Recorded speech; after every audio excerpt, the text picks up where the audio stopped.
Seperti mana yang telah kita jadualkan tu, kita ke mana ni? Kita akan sambung berkaitan dengan sunnah menyambut Ramadan. Begitu kan? Betul Ustaz. Silakan. Okey.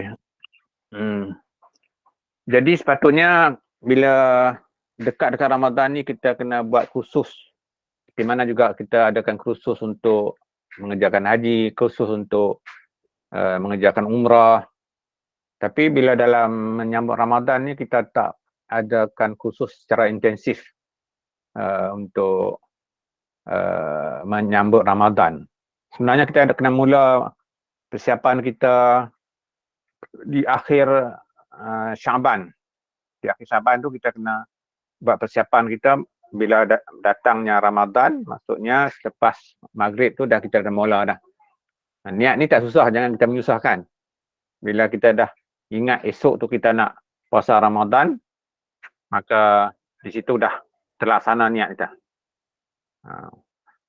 Jadi apa persiapan yang penting sekali berdasarkan kepada hadis Nabi SAW daripada Anas bin Malik, Anas bin Malik radhiyallahu anhu qala Rasulullah sallallahu alaihi wasallam tasahharu fa inna fis sahur barakah. Pendek ya hadis ni. Hadis ni pendek tapi memberi pengertian yang lebih mendalam. Daripada Anas bin Malik radhiyallahu anhu, Rasulullah SAW pernah bersabda, tasahharu fa inna fis sahuri barakah. Berhendaklah kalian bersahur, tasahharun. Itu PL amar, arahan supaya semua kita ni dalam berbentuk kalimah jamak ataupun kita sebut plural, bersahurlah kalian. Fa inna fis sahuri barakah. Sesungguhnya dalam sahur itu ada barakah. Pada hari Sabtu yang baru ni saya ada sentuh tentang makna barakah. Dalam surah Al-A'raf ayat 96, kalimah itu berbentuk kalimah singular, plural dan juga jamak. Kalau dalam bahasa Arab disebutnya jamak, dalam bahasa Inggerisnya disebut plural. Jadi barakat itu jamak dia ataupun pluralnya, mufradnya barakah atau barakatun. Baris di ujung tu itu jangan bimbanglah, ujung tu dia mengikut ilmu nahwu tu dia berubah-ubah tu ada sebab-sebabnya. Saya tidak mau sentuh itu, tapi dalam hadis ini disebut barakah. Apa makna barakah? Barakah tu makna yang disebut, siapa yang masih ingat yang saya sebut hari Sabtu baru ni? Makna barakah itu ada 3 makna yang digabungkan. Barakah, az-ziyadah, as-sa'adah, ad-dawamah. Barakah ataupun barakat, az-ziyadah, as-sa'adah, ad-dawamah. Makna az-ziyadah itu bertambah.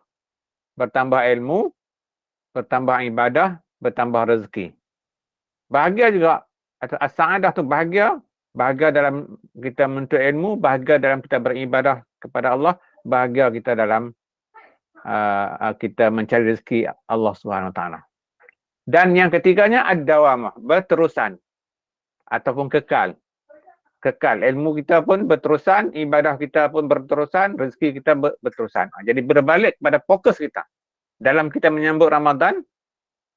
Berlaku tak perkara ini yang kita harapkan bulan barakat. Ramadan ni bulan barakat, diganda. Apa juga amalan yang baik kita lakukan itu akan digandakan. Baik. Bila kita berbalik kepada hadis tadi. Hadis yang Nabi kata tasahharu fa inna fis sahuri barakah. Macam mana sahur yang boleh mendapat barakah ni?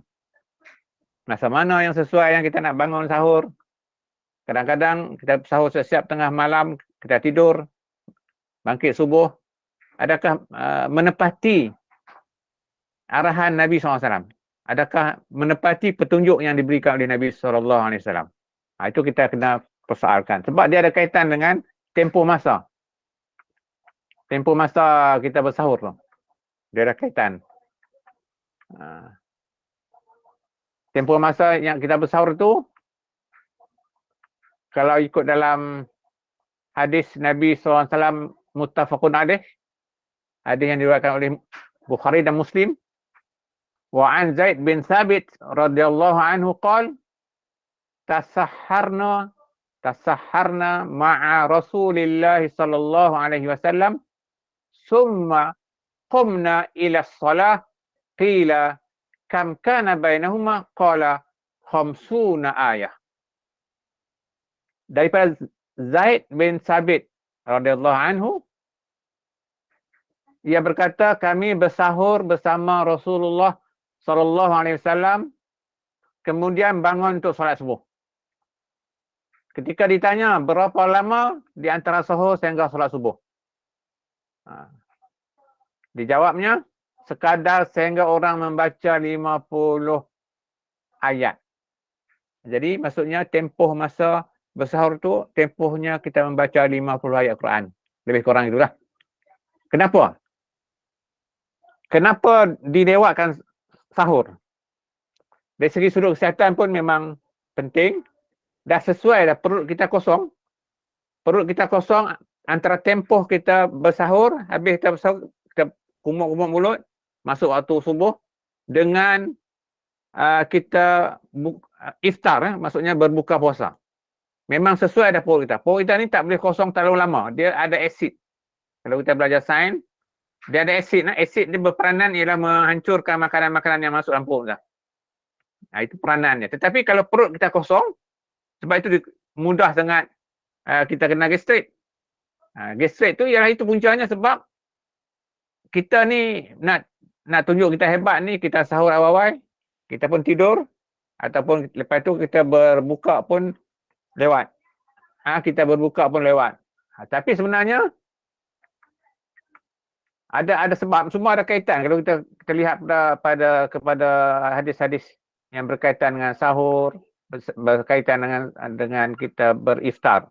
Sebab dia ada hadis yang lain, an Sahl bin Sa'din radhiyallahu anhu anna Rasulullah sallallahu alaihi wasallam qala la yazalun nasu bi khairin ma ajjalu al-fitr. Ma ajjalul fitr. Dari Sahal bin Sa'ad radhiyallahu anhu bahwasanya Rasulullah sallallahu alaihi wasallam bersabda, manusia yang masih tetap dalam kebaikan selama mana ia mempercepatkan berbuka, iftar. Cepat tu kan maksudnya sebelum masuk waktu. Masuk waktu tu kadang-kadang kita ni nak berdoa dulu. Masuk waktu kita pun doa panjang-panjang, itu tak kena. Kita bismillah, baca doa pendek cukup, terus sambil kita bismillah tu, kita pegang buah korma tu terus masuk dalam mulut. Jadi kita segerakan. Jadi dalam tiga hadis ni, satu hadis berkaitan dengan perintah bersahur. Yang kedua, hadis berkaitan dengan tempoh masa bersahur. Yang ketiganya hadis kelebihan, orang yang masih kekal mendapat kelebihan ialah mereka yang mempercepatkan bersahur. Maksudnya tidak lengah bila masuk waktu. Adakah kita lakukan begitu puasa-puasa kita yang lalu? Itu selalunya kadang-kadang kita ni dah jadi macam budaya kan. Dah jadi macam budaya, lambat bersahur. Lambat bersahur tak apa, jangan lewat, jangan cepat sangat bersahur. Jadi ini yang katakan kita berpuasa tu mengikut sunnah. Jadi itu satu. Yang keduanya, nak pilih makanan. Ini pun satu hal juga. Kadang-kadang kita ikut hawa nafsu kita. Makanan yang baik ni, yang thayyibah ni, dia juga dapat membina imuniti kita, yang dapat menguatkan antibody kita. Itu makanan-makanan yang berbentuk itu, bukan junk food, fast food. Lah kita terkeput-keput lah. Jadi oleh kerana itu, dalam ayat, saya tak ingat surah apa, ya ayyuhan nas kulu mimma fil ardi halalan tayyiba wa la tattabi'u khutuwati syaitan innahu lakum aduwwum mubin. Wahai manusia, makanlah apa saja yang ada di atas muka bumi ini. Makan apa saja. Syaratnya halalan thayyibah. Halal lagi baik. Yang baik ini masalah kita. Bila kita sambut Ramadan ni, kita ikut hawa nafsu kita. Tak memilih makanan-makanan yang boleh menguatkan imuniti kita, yang boleh menguatkan antibodi kita. Itu masalah kita dalam menyambut bulan Ramadan. Sebab orang yang menjual makanan pun kadang-kadang dia tidak, yang menjual makanan tu dia tidak fikir soal makanan yang berzat, makanan yang ada yang boleh menambah imuniti, makanan yang boleh menguatkan antibodi kita. Sebab dia berkait dengan penyakit yang menyerang kita. Bila antibodi kita tak kuat, imuniti kita pun rosak, penyakit mudah menyerang. Ini antara benda yang kita tembok kita untuk melawan penyakit, supaya penyakit itu tidak dapat merentasi tembok. Sebab kita tengok kalau kata COVID-19 ni, kalau immunity system kita baik, antibody kita okey, tak ada masalah. Sebab kita faham kan, COVID-19 ni dia perumah. COVID-19 ni peranan dia perumah, dia singgah, dia berumah di kawasan lengkungan kita ni. Itu dalam hal kita sebut sebagai COVID-19. COVID apa? Kita panggil apa? COVID-19. Apa juga penyakit apa jugalah yang menyerang kita, kalau kita ada immunity system kita kuat, antibody kita kuat, insya-Allah tak ada masalah. Dia tak boleh serang jantung kita, dia tak boleh serang paru-paru kita, dan dia tak boleh serang sistem badan kita. Tapi syaratnya makanan. Makanan inilah yang Allah jadikan makanan ni untuk kita bina kekuatan tubuh badan kita. Tapi kalau kita makan makanan yang disediakan oleh orang yang memang dia fikir soal nak untung, dia tak fikir soal bahaya atau tak bahaya makanan tersebut. Sebab itu dalam hal ni, dalam bab, saya tak tahu sampai berapa kita nak ni. Nak bincang pasal ni memang panjang, kita boleh sambung. Tapi kalau kata boleh saya teruskan. Mungkin lagi dalam 50 minit lagi, Ustaz? Lebih kurang berapa minit? 50 minit lagi sebab kita ada juga kuliah jam 9 nanti. Okey. Sekarang ni sudah jam 8.40 lebih kurang. Okey. Sebab kaitan dengan persiapan kita menyambut Ramadan ni, kalau kita betul-betul dia jadi macam kita nak kursus haji dan umrah. Patutnya gitulah. Sebab kita tak mau nanti bulan Ramadan yang baik. Bulan Ramadan yang baik bukan senang kita nak sambut Ramadan, ataupun kita diberikan umur panjang untuk menyambut Ramadan. Jadi kita rugilah kalau kita sambut Ramadan ni tidak mengikut sunnah. Membazir banyak. Makanan pun tidak kita pilih. Saya ada seorang ustazah Umi Aisyah. Dia seorang Yahudi, dia masuk Islam, dia revert pada Islam, dan dia dididik oleh datuk dia seorang pendidik Yahudi. Jadi bila pertukaran pelajar Malaysia dengan pelajar China datang ke Malaysia, ketika dia datang ke sini untuk masters pendidikan tertinggi, dia di situ dia mula Islam, mula masuk Islam ataupun revert kepada Islam, dan dia pergi belajar di pondok di Kelantan, dan akhirnya dia buka satu pusat pendidikan dia di Kulim.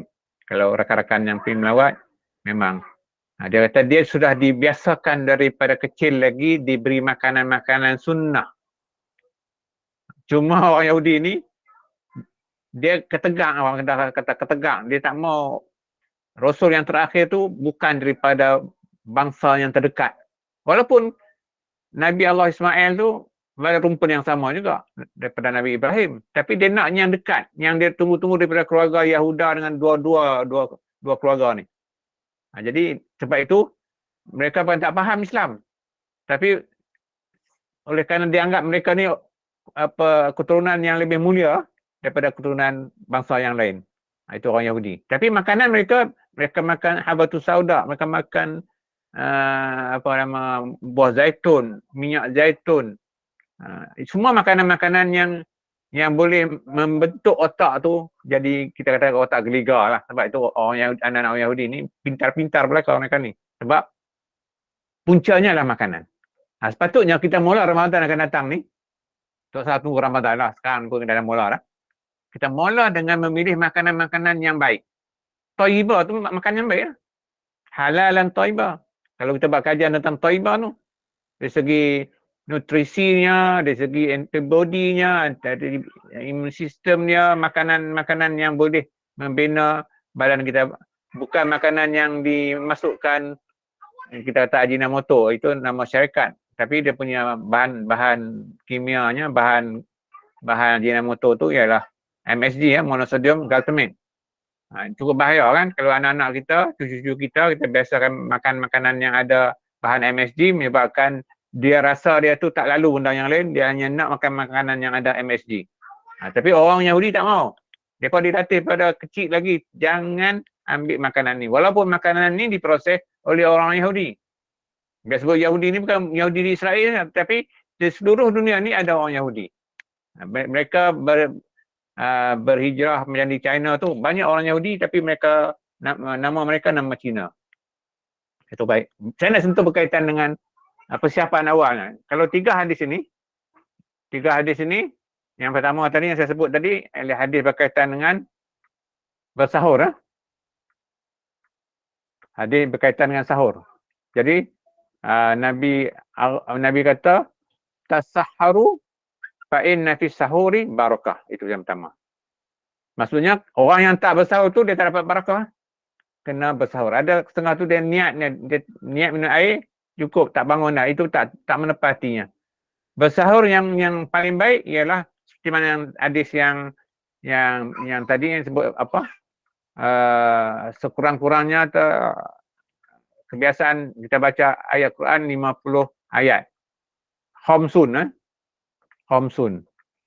Jadi bila disebut oleh Zaid bin Sabit, yang mana dia Zaid kata, kami bersahur bersama Rasulullah, kemudian bangun untuk salat subuh. Ketika ditanya berapa lama di antara sahur sehingga salat subuh tu, dia jawab sekadar sehingga orang membaca 50 ayat. Itu lebih kurang itulah. Kalau awal sikit tu tak masalah juga, tapi jangan terlalu awal. Khamsun ayat. Hadis ini hadis yang diriwayatkan oleh Bukhari dan Muslim, muttafaqun alaih. Okey, itu satu. Jadi ada kaitan kita boleh buat satu kesimpulan. Bangun bersahur lewat pilih makanan-makanan yang berzat, yang thayyibah. Yang paling baik ialah kurma lah. Makan buah kurma, makan benda-benda yang lain yang nak makan makanan yang boleh membina imuniti kita, menguatkan antibodi kita, itu makanan-makanan yang macam itulah. Dan berbuka atau iftar pun kalau ikut hadis tadi, orang yang mempercepatkan berbuka, yang Nabi kata manusia yang masih tetap dalam kebaikan, la yazalun nas bi khairin ma'ajjalu al-fitrah. Manusia yang masih tetap dalam kebaikan selama mana ia mempercepatkan berbuka. Kadang-kadang dia tengok di masjid berbuka puasa pun kadang-kadang lengah-lengah, nak baca doa dululah, doa panjang pula. Itu sambil memegang makanan dari buah kurma tadi, situ dah kita kena mula baca Bismillahirrahmanirrahim. Lepas tu bacalah doa yang pendek-pendek lah. Baca doa yang pendek-pendek. Jangan panjang-panjang. Panjang-panjang menyebabkan kita cuba melewatkan. Berbuka, maksudnya kita tak termasuk dalam orang yang sentiasa, yang masih tetap dalam kebaikan. Jadi tiga hadis ni yang saya sentuh. Yang dalam hadis yang pertama tadi, yang saya sebut tadi, tentang barakah. Kemudian kita juga ada doa. Doa ni saya tak tahu rujukannya, tapi doa yang ni ditulis oleh pihak Jabatan Agama dalam siarannya, diantar ke masjid-masjid. Doa ni macam ni.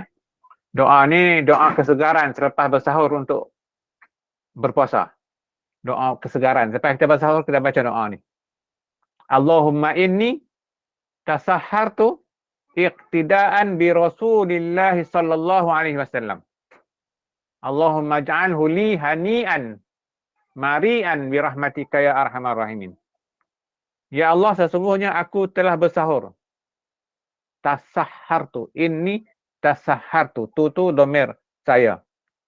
Sesungguhnya saya telah bersahur mengikut jejak sunnah Rasul sallallahu alaihi wasallam. Rasulullah sallallahu alaihi wasallam. Ya Allah, Allahumma ja'alhu li hani'an mari'an. Ya Allah, jadikanlah sahur bagiku dalam situasi segar dan sehat dengan rahmat kasih sayang-Mu. Wahai Tuhan yang memberikan rahmat terhadap orang-orang yang telah mendapat rahmat. Saya cadang nanti kalau kuliah-kuliah berikutnya saya nak buat cara ada whiteboard. Jadi kalian boleh tengok tulis macam mana, bentuk nak tulis macam mana, insya-Allah. Ini pasal permulaan ni kan, saya pun kalang kabut lari sana lari sini kan, program saya ni program lapangan ni. Banyak berada di lapangan. Saya banyak mengajar di lapangan, tempat lepak-lepak anak-anak muda ni. Saya duduk bersilau bersama mereka ni, kita ajar di situ. Tak semestinya kita bawa dia ke surau ataupun ke masjid. So, kadang-kadang orang tanya, Ustaz mengajar mana? Saya mengajar di lapangan. Itulah antara benda yang boleh kita buat. Begitu juga cara media sosial yang ada hari ini, media sosial ada ni, kita manfaatkanlah sepenuh-penuhnya bagaimana boleh kita jadikan dia sebagai medium dakwah. Jadi di situ anak-anak muda kita banyak suka tonton TikTok. Kita buatlah pendek-pendek TikTok. Pendek-pendek tapi jangan tergantung. Saya nasihat kepada mereka yang buat TikTok, kalau berkait dengan ayat Quran ke hadis ke benda-benda hukum ni, jangan tergantung, dia tak kesudahan. Jadi maksudnya orang akan keliru. Jadi ada 10 minit ni. Jadi apa yang kita nak bincang malam ni, lepas ni? Jika ada soalan bolehlah Ustaz. Kalau ada soalan daripada jemaah ataupun kita buat satu slot khas untuk apa sunnah-sunnah menyambut Ramadan ni ya, macam mana? Mungkin kita Ya, insya-Allah masa ustaz yang Boleh, lain yang boleh lebih Ustaz. free.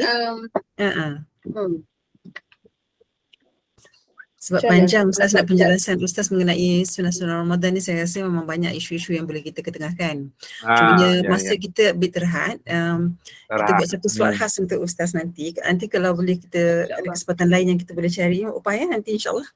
Ya, Ustaz akan insya-Allah. datang. Boleh ustaz? Dia berkaitan, ya boleh insya-Allah. Dia berkaitan dengan perbaziran kan. Ya, Kita tengok betul. Ramadan Besar berbazir. topik ni ustaz, jadi kita kena ambil masa yang lebih panjang Tapi sikit. saya fokus bulan Ramadan ni, Ya. kita buat kempen, boleh kita recycle balik bahan-bahan terbuang.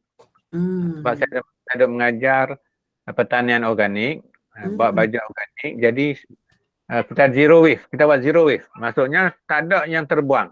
Semua tu boleh kita recycle, utamanya bulan Ramadan. Buangan itu buat baja. Masya Saya proses buat baja. Jadi itu antara benda. Tapi bukan kita nak galak orang membazir. Nak buat macam mana? Membazir. Jadi kita jalan bagaimana nak pungut semua bahan-bahan terbuang tu. Baik. Tapi kita orang Islam ni tak buat macam tu. Tapi orang kafir macam di Jepun tu, dia tak ada benda terbuang. Semua dia guna pakai balik. Sungguh, betul. Tak nampak nunggukan sampah yang bukan busuk apa ya. Itu juga sebagai panduan lah kita nak sambung Ramadan ni.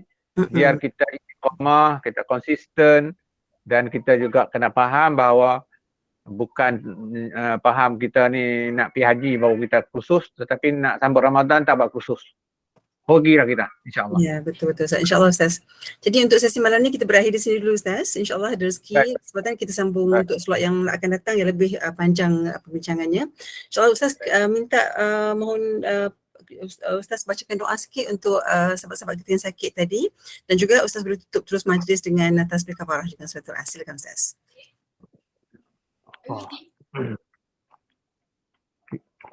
Malam ni berapa ramai yang ikuti? Kita ada 100, tadi ada 140. Mungkin sekarang dia ada yang dah keluar sebab nak solat Isyak agaknya Ustaz. Jadi kita tinggal 120 sekarang. Jadi mohon Ustaz bacakan doa sikit dan juga tutup majlis dengan tangguh majlis dengan tasbih kafarah juga suratul As. Sebab Bismillahirrahmanirrahim. Ya, baik. Bismillahirrahmanirrahim. Alhamdulillahirabbil alamin wassalatu wassalamu ala sayyidil mursalin wa ala alihi wa sahbihi ajmain. Allahumma inna nas'aluka salamah, salamatan fid din wa dunya wal akhirah. Wa afiatan fil jasadi wa ziyatan fil ilmi wa barakatan fil rizqi wa taubatan qabla al-maut wa rahmatan indal maut wa maghfiratan ba'dal maut. Allahumma hawwin alaina fi sakaratil maut wan najata minan nar wal afwan indal hisab. Rabbana zalamna anfusana wa illam taghfir lana wa tarhamna lanakunanna minal khasirin. Rabbana la tuzigh qulubana ba'da idh hadaitana wa hab lana min ladunka rahmah innaka antal wahhab. Rabbana afri alaina sabran wa sabbit aqdamana wansurna 'alal qaumil kafirin. Ya Allah, ya Tuhan kami mohon Kau memberi rahmat dan barakah kepada kami dan Kau sembuh penyakit sahabat-sahabat kami yang diuji dengan musibah, dan Kau berilah rahmat kepadanya, Engkau pemudahkan segala urusannya, Engkau mempercepatkan kesembuhannya. Jadi kami redha dengan apa yang Kau uji kami berdasarkan ayat Al-Quran, walanabluwannakum bisyai'im minal khauf wal ju' wa naqsim minal amwal wal anfusi was samarat wa basyiris sabirin allazina idza asabathum musibah qalu inna lillahi wa inna ilaihi raji'un. Ulaika alaihim salawatun min rabbihim wa rahmah wa ulaika humul muhtadun. Ayat 155, 156, 157 surah Al-Baqarah. Kami redha ujian-Mu ya Allah, dengan kesabaran Engkau tambahkanlah sifat sabar kepada kami. Rabbana afri alaina sabran wa sabbit aqdamana wansurna 'alal qaumil kafirin. Rabbana atina fid dunya hasanah wa fil akhirati hasanatan wa qina azabannar. Wa sallallahu ala sayyidina Muhammadin wa ala alihi wa sahbihi ajma'in. Walhamdulillahirabbil alamin. Subhanakallahumma bihamdika asyhadu an la ilaha illa anta astaghfiruka wa atubu ilaik. Bismillahirrahmanirrahim. Wal 'ashr innal insana lafi khusr illa allazina amanu wa 'amilus solihat wa tawassaw bil haqq wa tawassaw bis sabr. Wallahu a'lam. Assalamualaikum warahmatullahi wabarakatuh. Waalaikumsalam Ustaz. Jumpa lagi.